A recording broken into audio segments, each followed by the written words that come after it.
Hello everyone, in this video we are going to see about the Fibonacci series program in Python.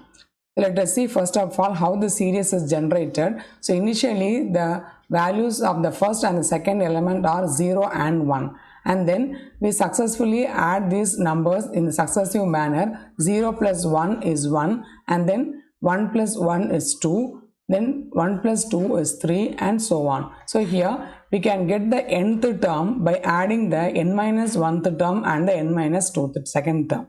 Okay, this is the way the Fibonacci series generated. So here this is the number of terms and this is the series of Fibonacci numbers. So now for example, suppose if we want to find the 8th term in the series, I have to add the 7th and the 6th term.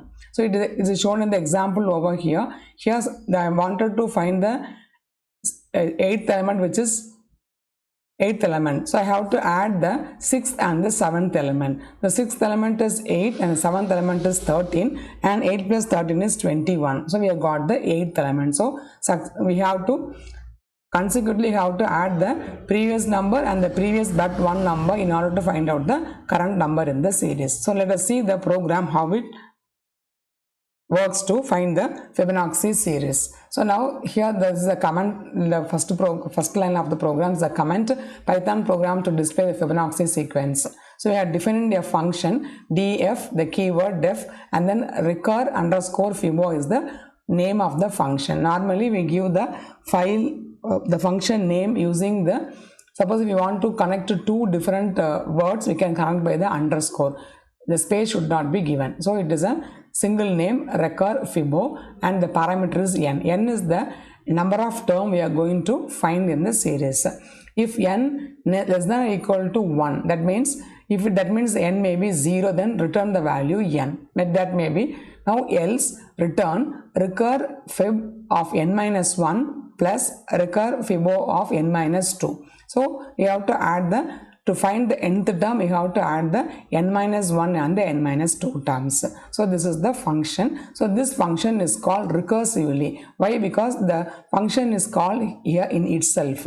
A function when called itself is called as a recursive function. So here the recur fibo is called in the same function definition itself again and again. This is called as the example of a recursive function. Now number of terms given is 10. We are going to find the number of terms as 10. So here that means here in the example it will create the value up to this 10th term.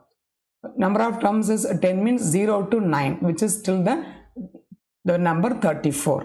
Okay, so now let us see the logic in the how to generate this Fibonacci series. If number of terms less than 0, print enter a positive integer, because you cannot have a negative number of numbers, so it is a positive integer. And then else print Fibonacci sequence. So what is the real logic here is, for I in range of n terms, n is the number of terms, print recur fibo of I.